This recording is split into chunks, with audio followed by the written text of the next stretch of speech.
Buenas tardes, hermanos.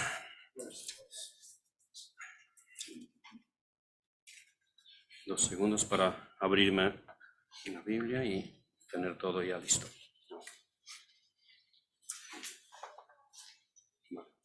Supongo que para ninguno de vosotros es una noticia que los predicadores no somos infalibles. Tenemos nuestros errores, nuestros fallos. No que yo sea predicador, yo soy albañil, por la gracia de Dios. Y también por la gracia de Dios de vez en cuando predico y por esto, en ese caso, me incluyo en la categoría de los predicadores. Cuando digo que los predicadores no somos infalibles, me refiero a algo que dije la última vez que estuve predicando desde este púlpito. Pero no me refiero a ningún aspecto de la interpretación o exégesis, como se le llama también, del texto. Tampoco me refiero a la exposición del texto que hice y tampoco me refiero a la aplicación del texto que hice. Y ya supongo que ahora os estáis pensando, a ver, ¿qué dices? ¿Qué quieres decir? Porque me parece que te estás enredando un poco. Dices que los predicadores no sois infalibles, que te refieres a algo que has dicho hace 2 semanas, creo que fue, aproximadamente 3 semanas, cuando predicaste, pero dices que no te refieres ni a la interpretación, ni a la exposición y tampoco a la aplicación. Entonces, ¿qué quieres decir? Bueno, pues a lo que me refiero es que la vez anterior dije que esa sería la tercera y la última predicación de la serie No todo lo que parece adoración es adoración, del capítulo 1 de Samuel. ¿Qué fue que pasó? Pues cuando ya terminamos el culto y nos íbamos a casa, pues mi amada esposa, Suri, me dijo, amor, como que me hubiera gustado que entrarías un poco más a explicar sobre Ana, a profundizar un poco más, porque apenas has tocado el personaje de Ana. Y me di cuenta que sí, era verdad que no fue así. Y recordé que al padre Abraham, en Génesis 21:12, Dios le dice, en todo lo que te dijere tu mujer, oye su voz. Entonces, yo como uno que quiere tomarme en serio la palabra de Dios, dije, pues tengo que oír su voz, a ver qué es lo que pasa aquí. Así que la culpable de que hoy tenemos la 4ª predicación de la misma serie es mi esposa. Con respecto al tiempo, si nos alargamos demasiado, ya sabéis de la vez anterior quién es el culpable. El pastor, porque hemos empezado a las 8:20, así que, bueno, el pastor es la cabeza de la iglesia local, así que si algo... De la iglesia local, he dicho, hermano, de la iglesia... Así que si algo sale mal, pues la culpa pues la tiene la cabeza. Bueno, pues no está mal bromear un poquito de vez en cuando. Pero bueno, hablando ya en serio, más bien volví a leer de nuevo, a estudiar una vez más el texto y encontré cosas que he considerado que pueden ser de nuestra enseñanza, de nuestro provecho. Le he pedido al Señor que me guíe, que me haga entender mejor su palabra y ya estamos pues la 4ª vez con el mismo texto y el mismo tema. Pues quería que nos fijemos esta vez solo en el personaje Ana, profundizar y aprender de ella cómo adorar a Dios, porque Ana no encaja en ese título de la predicación, no todo lo que parece adoración es adoración, porque Ana sí adoraba a Dios en espíritu y en verdad. Pero como encontramos cosas que creo que son de nuestra enseñanza, tal como mi suegro estuvo citando un versículo el domingo en la escuela dominical, pues lo mismo voy a leer Romanos 15:4, porque las cosas que se escribieron para nuestra enseñanza se escribieron, a fin de que, por la paciencia y la consolación de las Escrituras, tengamos esperanza. Entonces, las cosas que se escribieron para nuestra enseñanza se escribieron. Por supuesto que Ana no es el modelo completo y perfecto de adoración. Como en todos los casos, nuestro modelo perfecto es el Señor Jesucristo. Pero hay muchas cosas que he encontrado en Ana que creo que pueden ser de nuestro provecho, y con eso he venido hoy para dirigirme a ustedes. Así que abrimos ya las Biblias en el primer libro de Samuel y leemos solamente desde el versículo 9 en adelante hasta el versículo 19. Capítulo 1 del primer libro de Samuel, desde el versículo 9 hasta el versículo 19. Esperaré unos segundos más para que todos lo encontréis y así podáis seguir la lectura bíblica, para que nos ubiquemos todos mejor en el texto. Primera de Samuel, capítulo 1, versículo 9. Y se levantó Ana después que hubo comido y bebido en Silo, y mientras el sacerdote Elí estaba sentado en una silla junto a un pilar del templo de Jehová, ella con amargura de alma oró a Jehová y lloró abundantemente. E hizo voto diciendo: Jehová de los ejércitos, si te dignares mirar a la aflicción de tu sierva, y te acordares de mí, y no te olvidares de tu sierva, sino que dieres a tu sierva un hijo varón, yo lo dedicaré a Jehová todos los días de su vida, y no pasará navaja sobre su cabeza. Mientras ella oraba largamente delante de Jehová, Elí estaba observando la boca de ella. Pero Ana hablaba en su corazón, y solamente se movían sus labios, y su voz no se oía. Y Elí la tuvo por ebria. Entonces le dijo Elí: ¿Hasta cuándo estarás ebria? Digiere tu vino.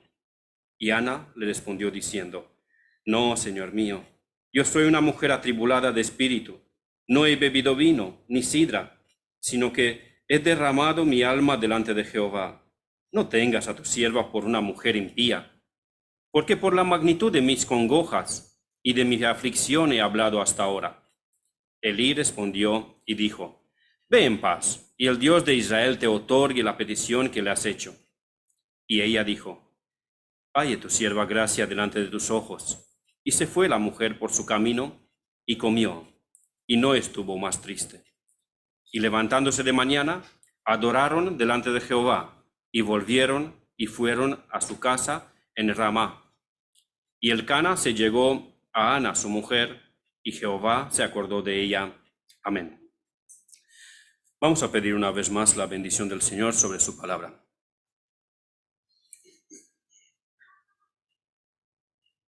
Señor y Padre, estamos ante ti, nosotros tu pueblo, tus redimidos, necesitando tu palabra, necesitando que tú nos hables para levantar nuestros espíritus, nuestras almas caídas o desanimadas o cansadas,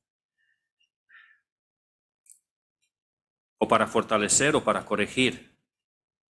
No sabemos cuál es tu voluntad en cada uno de nosotros, pero descansamos en ti sabiendo que tú eres nuestro Padre y que tú obrarás en nosotros según tu voluntad, según tu poder, según tu fidelidad y según tu amor.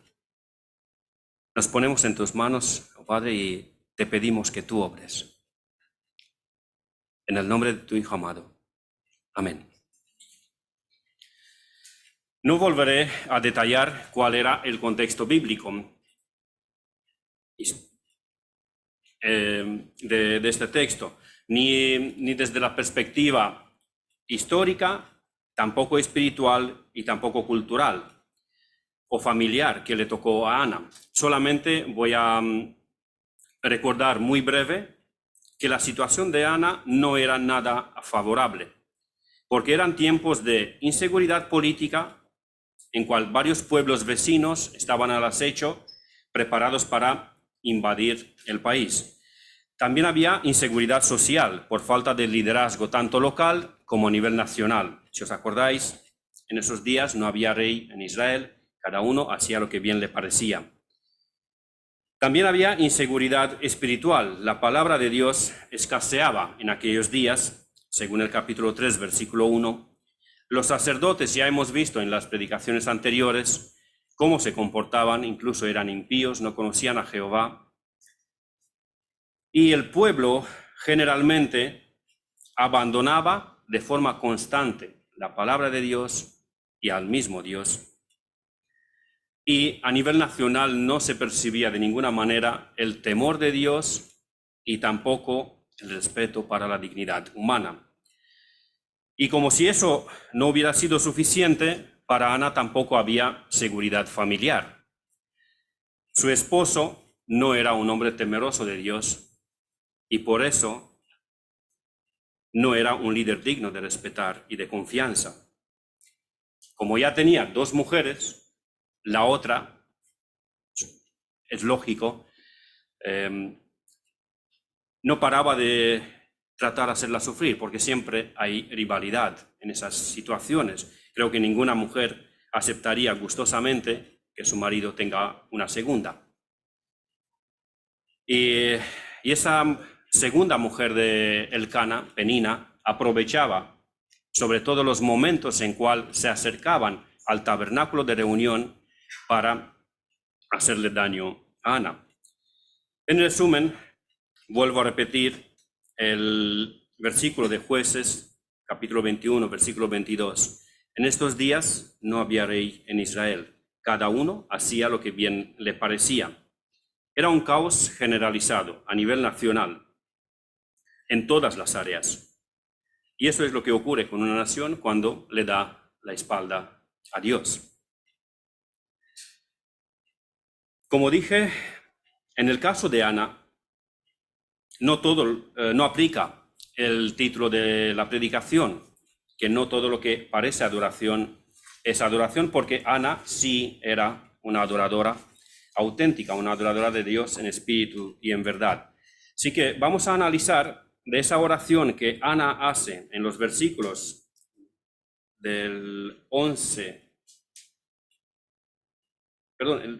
solamente el versículo 11. Luego, pues en los siguientes versículos está detallando la situación, pero la oración en sí está solamente en el versículo 11.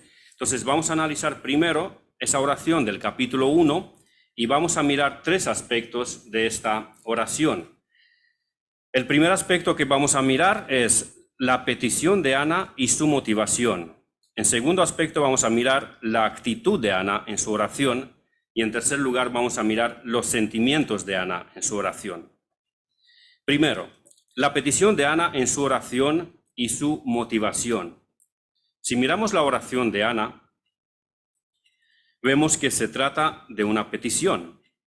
Ana pide un hijo varón, pero Ana no pide un hijo para tener un alivio y consuelo tras la decepción de su marido. No pide un hijo para callarle la boca a su rival, a Penina. Tampoco pide un hijo para encontrar un sentido a su existencia en la maternidad o para tener sustento a la vejez. Ana pide un hijo varón, se lo pide a Dios y se lo pide para entregarlo a Dios para el resto de sus días.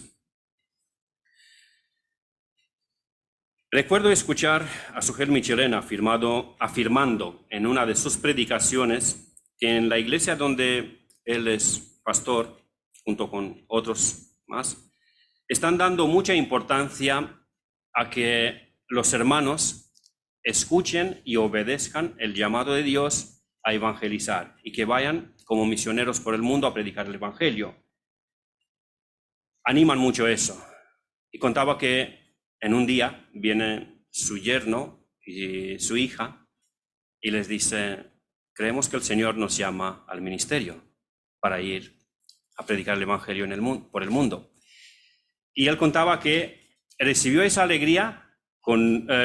noticia con mucha alegría, pero también a la vez con un corazón contrito, pensando: ya no veré a mi hija, a mi yerno, a mis nietos tan a menudo como teniéndolos aquí en la misma ciudad o cercano, no sé dónde viven concretamente, pero si se van a la India o yo sé dónde, en África o no sé dónde, pues a lo mejor los puede ver una vez al año, a 3 años, y es entendible, pero la alegría de que ellos se pondrían en la mano de Dios para obedecer el mandamiento de Dios era mayor que el dolor, que el sufrimiento de no verlos tan a menudo. Hermanos, sé que lo dije también la última vez que prediqué, pero me gustaría repetirlo. Tú y yo, cuando oramos pidiéndole algo a Dios, ¿por qué se lo pedimos? ¿Qué queremos hacer con el objeto de nuestra petición? Sea cual sea nuestra petición, le pedimos algo a Dios. ¿Qué queremos hacer con ese algo que Dios nos otorgaría? ¿Queremos ese algo para nuestro bienestar, para nuestra comodidad? ¿O queremos ese algo para una mayor gloria de Dios? Para darle ese algo que le pedimos a Dios, para dárselo a Él. ¿Nosotros para qué pedimos? Ojalá pidamos cosas para glorificar a Dios y no para nuestra comodidad, bienestar o capricho. Recuerdo cuando yo era niño, mi abuelo siempre oraba y se santiguaba. ¿Santiguaba es correcto esa palabra? Sí, eso. Gracias. Pidiéndole la protección a Dios. Él era supuestamente ortodoxo. Cuando salía al campo para robar algo de cereales o forrajes para los animales. Y él decía, a ver,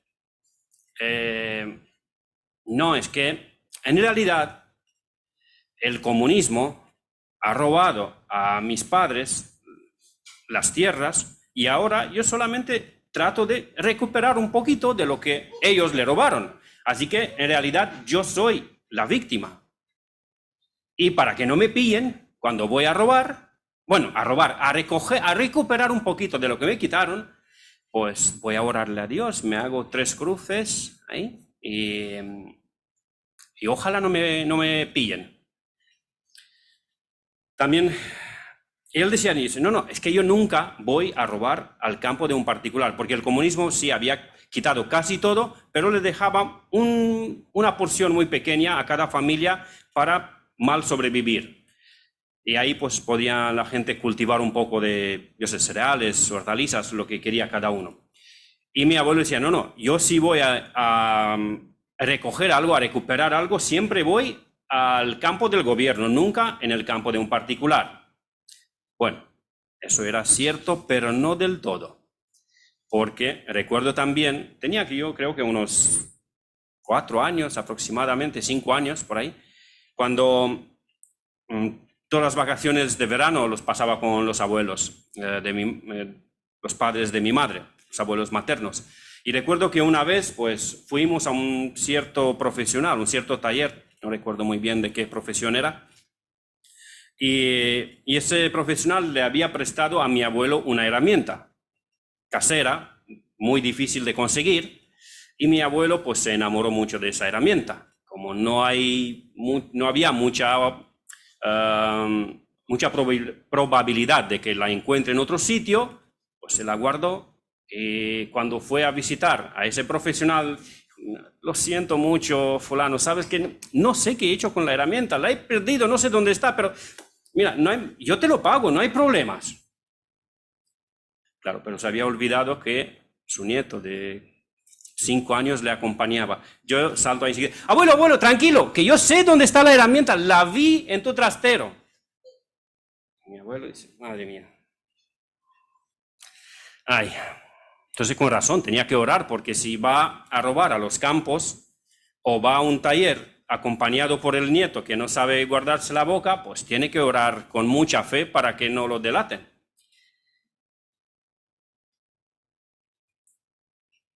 ¿Nosotros por qué oramos? Oramos por nuestra comodidad, oramos para que si cometemos algo malo no nos pillen, que salgamos inmunes. Oramos y pedimos cosas a Dios para glorificar su nombre.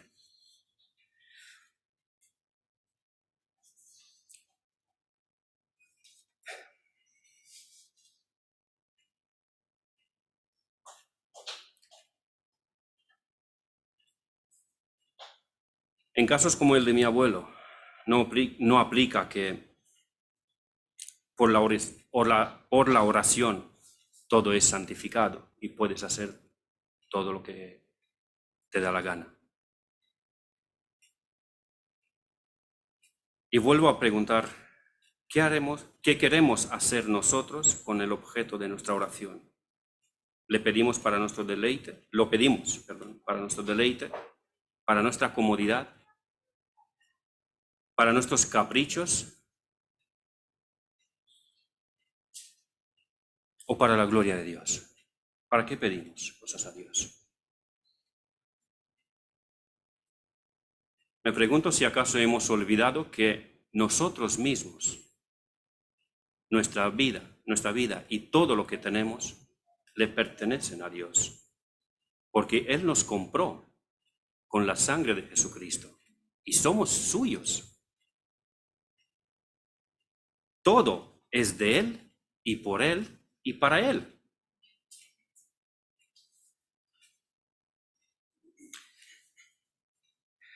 El segundo aspecto de la oración de Ana que me gustaría analizar es su actitud. De todo el texto, la actitud que resalta, muy evidente, es su humildad. El relato bíblico afirma que Jehová no le había concedido tener hijos, en capítulo 1, versículo 5. Por el desarrollo del texto, y sobre todo del capítulo 2, yo entiendo que Ana estaba plenamente convencida que no tenía hijos porque Jehová no le había concedido tener hijos. No solamente que la Biblia lo está afirmando, sino que Ana lo entendía tal cual. Ana entendía claramente que si ella no tenía hijos hasta ese momento, era porque Jehová no quiso que ella tenga hijos hasta ese momento. Y ahora Ana se acerca en adoración a Dios, al que no le había concedido tener hijos, y le pide un hijo. Cuando volví a estudiar ese texto, me di cuenta que la oración de Ana es muy parecida a la oración de Job, solamente que es a la inversa. Job dice, Jehová dio, Jehová quitó. Sea el nombre de Dios alabado. Ana dice, Jehová el que me quitó la fertilidad hasta ahora, la capacidad de tener hijos, ahora le pido que me la dé. Pero no la pide decretando, proclamando, sino que la pide en humildad. Señor, si tú te dignares mirar a la aflicción de tu sierva y te acordares de mí y no te olvidares de tu sierva, es una actitud de profunda humildad. Ella sabe que está delante del soberano del universo y que no puede venir con exigencias ante un Dios santo, siendo ella una pecadora. Los verdaderos adoradores reconocen que Jehová es el soberano del universo, que es el Dios soberano y que ese Dios soberano es también santo. Y que nosotros, los que somos adoradores, no lo somos. Y no podemos venir ante Dios con exigencias. Repito, Ana no vino en oración proclamando, declarando, decretando como es tan de moda en esos días, sino que ella vino con una actitud humilde. No hizo como hacen esos falsos apóstoles, y enumeraré unos cuantos de ellos para que sepáis de quién tengáis que defenderos, de quién tenéis que estar en alerta. Cash Luna, Joel Olsten, Guillermo Maldonado y muchos otros. Incluso en nuestros días, pues ya se ha puesto tan de moda declarar, proclamar y decretar, que ya todo cristiano tiene esa autoridad. No solamente los supuestos apóstoles y profetas, sino todos los cristianos decretan en el nombre de Cristo tal cosa. Y voy a dar un ejemplo concreto. Hace unos 4 años aproximadamente, en un concierto en Argentina, Cristín de Clario dijo eso, malinterpretando el versículo de Isaías 53:5 en oración para un tal Julio Mergar, que he entendido que es pastor, era pastor y cantante. Cristín de Clario dijo lo siguiente: Señor, y nos apoderamos de esa promesa, la promesa de Isaías 53:5. Nos apoderamos de esta promesa y la impartimos sobre Julio ahora en este momento. Señor, no tomaremos un no por respuesta para su sanidad, sino que proclamamos y abrimos el sí y el amén del cielo sobre su vida, sobre su cuerpo, sobre su mente, sobre su espíritu, en el nombre de Jesús. Y él, Julio Mergar, servirá de ejemplo ante la ciencia de lo que puede hacer un Dios. Cuando la ciencia dice basta, Dios dice yo comienzo, en el nombre poderoso de Jesús. Y no solamente Cristín de Clario decretó y proclamó y profetizó que ese hombre va a sanar y va a ser una demostración del poder de Dios para las naciones, para la ciencia, como ella está orando, sino que en ese concierto había muchos otros profetas, entre comillas, que declararon y profetizaron lo mismo. Todos los profetas coincidieron en la misma profecía. Lo que pasó, que a poco tiempo después, ese Julio Mergar murió a causa de su enfermedad. Sufría de un cáncer, no tengo muy claro si era de páncreas, de estómago, no sé qué tipo de cáncer tuvo, pero a poco tiempo murió. Parece que a Dios no le impresionó lo que decretó Cristín de Clario y los demás profetas.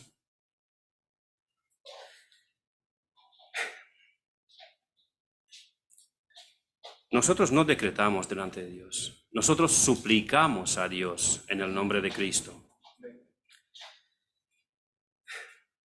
Y si Dios quiere, y si mi súplica y tu súplica es según su voluntad, si es agradable a sus ojos, pues Él la concederá cuando Él quiere y de la manera en cual Él quiere, porque Él es soberano, Él es el amo. Nosotros somos siervos inútiles, así nos llama Cristo en la Biblia, siervos inútiles. ¿Y los siervos decretan? No, los amos decretan.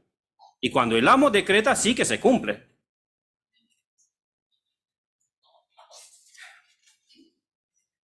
Ana tenía muy claro quién decreta y quién suplica, y que a ella le toca suplicar, porque ese era su lugar de criatura pecaminosa, y esperar en la gracia de Dios, en la gracia de aquel que decreta. Tú y yo lo tenemos claro que no podemos decretar, que no podemos mal agarrar una promesa de la Biblia y decir, no, es que como en la Biblia, en Isaías 53:5, dice que por su llaga fuimos sanados, pues yo tengo que ser sanado porque lo dice en la Biblia. Sí, pero también dice otras cosas. Hay que mirar el contexto general de toda la Escritura. Sí, Dios puede sanar, pero no siempre Dios quiere sanar. Muchas veces Dios quiere obrar a través de una enfermedad y transformar nuestro carácter cada vez más semejante a la imagen de nuestro Señor Jesucristo. Así que a nosotros nos toca suplicar y esperar en la gracia de Dios. Pero esa gracia la tenemos que entender bien. Una vez recuerdo escuchar a alguien decir sobre una cierta categoría de personas que incluso esas personas eran personas mal pintadas, de mal color.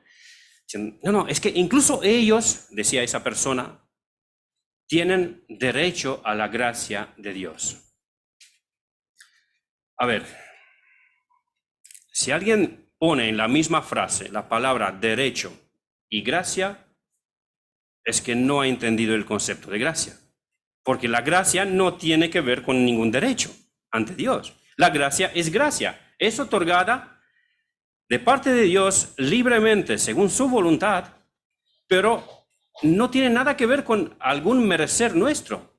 Tiene que ver con el merecer de Cristo.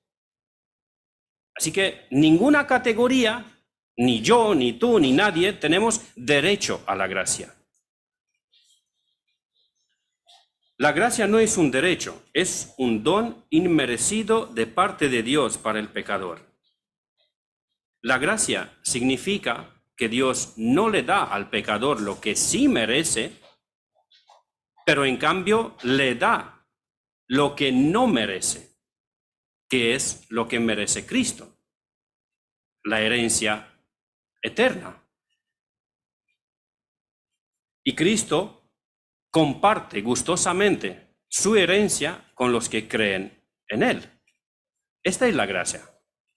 No es que alguien lo merece. Estábamos hablando de la humildad de Ana. Una evidencia más que demuestra la humildad de Ana, que esa humildad es auténtica, no es fingida, es cómo reaccionó, Ana al insulto de Elí, cuando la llama ebria, borracha. Cuando Elí le dice, ¿hasta cuándo estarás ebria? Digiere tu vino. Ana no reacciona, pero vamos a ver, ¿tú de qué vas?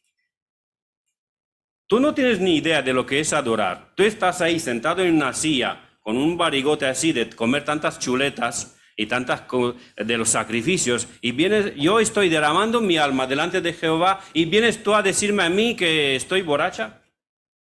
No, no le habla así. Aunque la está ofendiendo, aunque no tenía nada de razón en lo que Elí le decía, Ana le contesta con humildad. Y incluso le llama Señor mío. No, Señor mío, yo soy una mujer atribulada de espíritu. Yo estoy adorando a Jehová.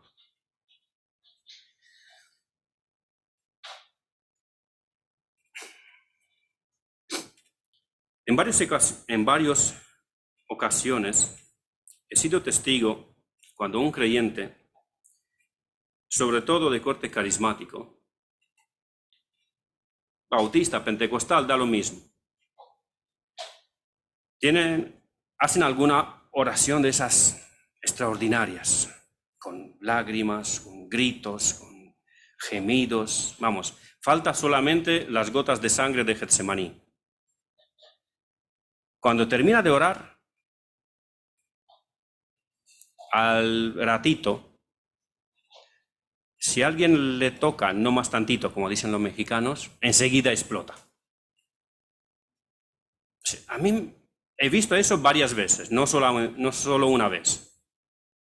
Como que no me cuadra. Oye, pues parece que estabas bajando del tercer cielo y enseguida reaccionas de forma agresiva, de forma carnal, como que no cuadra. Y también en varias ocasiones, incluido en Rumanía y aquí en España, he visto también predicadores que parece que son ungidos con el poder y el espíritu cuando predican,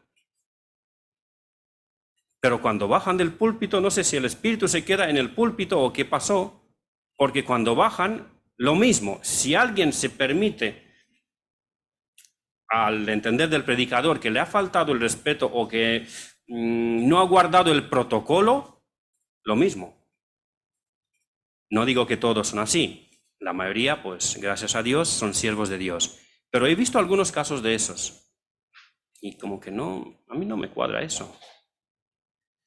A ver, no digo que nunca un creyente que ha estado en victoria puede tener una reacción pecaminosa, porque nuestra carne pecaminosa es traicionera. Podemos tener reacciones que nos traicionan, pero si habitualmente tenemos esas reacciones carnales, es porque es lo que nos está inundando, es lo que tenemos dentro. Recuerdo una ilustración muy, muy sencilla de Miguel Núñez. Él dijo ese: si tú tocas un vaso, ese vaso tiene agua. Si tú lo tocas, lo que se derrama de este vaso no va a ser leche o Coca-Cola o vino. Si tiene agua, va a caer agua. Si alguien nos toca, a nosotros los santísimos, permitidme el sarcasmo, y reaccionamos en la carne, es porque no somos tan santísimos como nos creemos.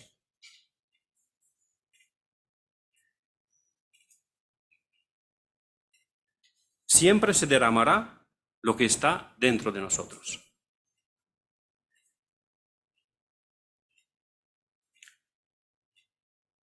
Con eso os animo, mejor dicho, que os examinéis cuando tenéis algún problemilla, pequeño o grande con alguien. Examinaos cómo reaccionáis. Y en base a esas reacciones, ver qué es lo que hay que hacer. Si encontramos que tenemos reacciones carnales y pecaminosas, arrepentirnos, pedirle perdón a Dios.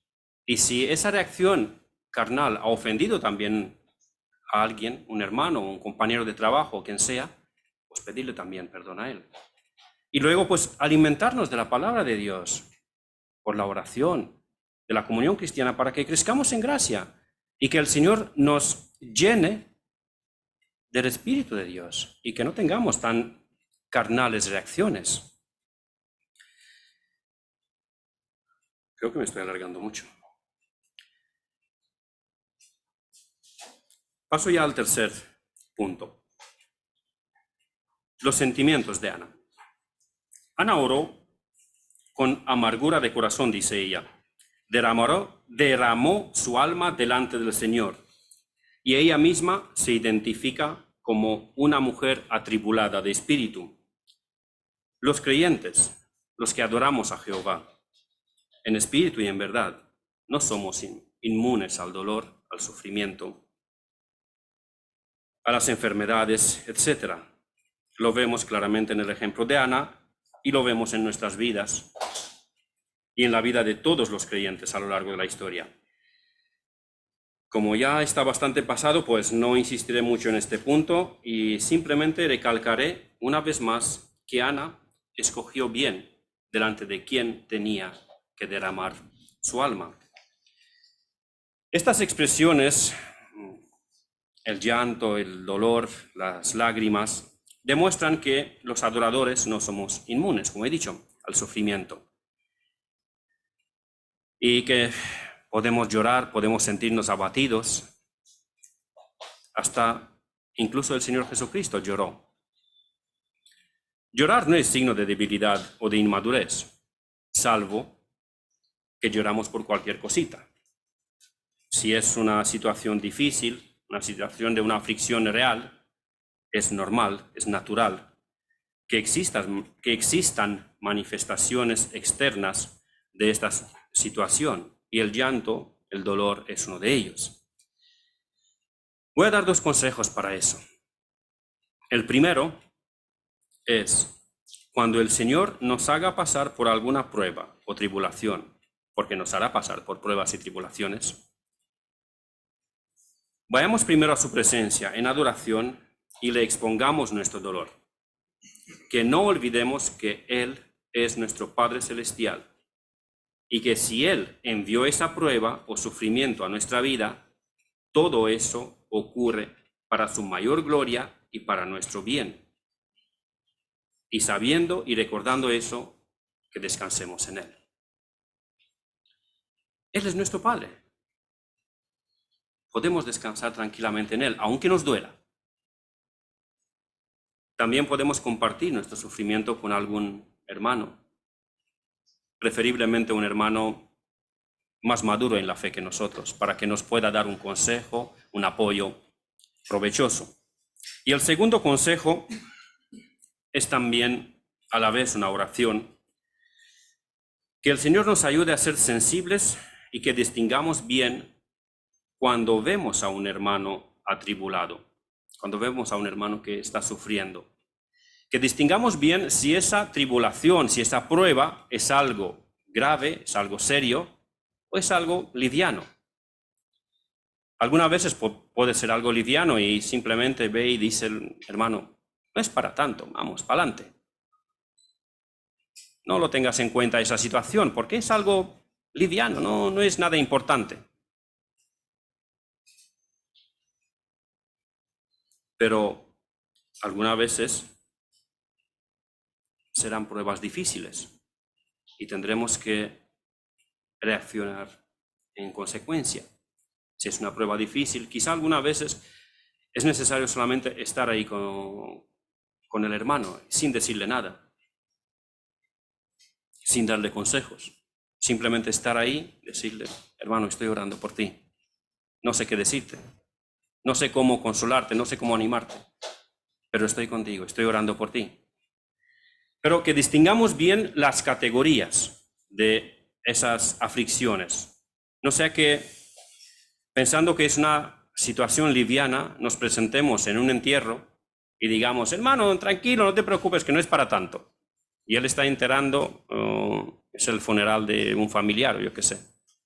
Y si vemos a uno que está llorando, que, ay, me he hecho pupita en un dedito, digamos, hermanos, en la iglesia, vamos a tener una semana de ayuno y oración porque el hermano se ha hecho un rasguño en el dedito.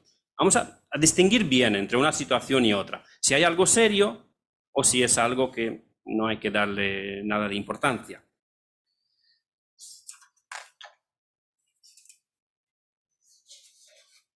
Con esto llegamos ya al final de la primera oración de Ana. Tenemos una más en el capítulo 2. Para la otra predicación, ¿no? Bueno, pues yo pensaba que iba a tardar unos 30 minutos hasta aquí, pero creo que han sido un poco más de 30 minutos. Y estuve pensando, digo, bueno, tardaré 30 minutos en analizar 6 versículos, de los cuales no voy a tocar todos los puntos. Por ejemplo, en el versículo 12 nos habla la Biblia de la duración de la oración de Ana, que oró largamente. Tampoco he dicho algo sobre el silencio de la oración de Ana, porque Ana dice que solamente movía sus labios y no hacía ningún ruido, no se escuchaban sus palabras. No hemos hablado nada del voto que Ana hace delante de Jehová. Y tampoco hemos hablado del cambio de ánimo que hay en el corazón de Ana una vez que ya ha derramado su alma delante de Jehová. Entonces, si de esos 6 versículos apenas hemos tocado más o menos la mitad de la información y hemos tardado un poco más de 30 minutos, en el capítulo 2 hay una oración de 11 versículos. La proporción sería que tendríamos que estar unas 2 horas o un poco más de ahora en adelante, si seguimos la misma proporción, pero no sé si cortar aquí, estoy con la incógnita ahora en ese momento. No sé si lo que me dijo... Vale, pues el pastor dice que cortemos.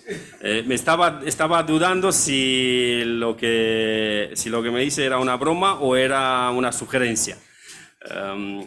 Sí, creo que es suficiente para hoy. Hemos visto bastante enseñanza. Podemos venir ante el Señor y pedirle que aprendamos de lo que hemos visto en Ana y que lo apliquemos en nuestras vidas.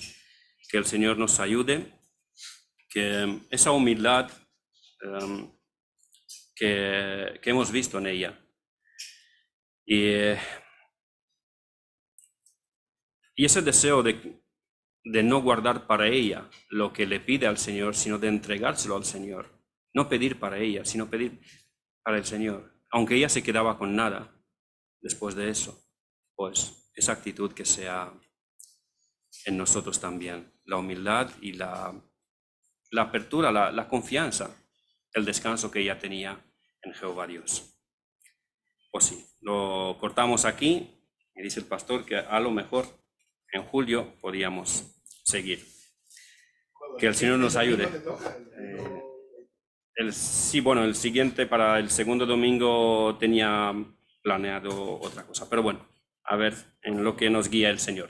Hasta entonces, pues a Él sea la gloria y que Él nos bendiga a cada uno en parte según su voluntad. y según su misericordia para con nosotros. Amén.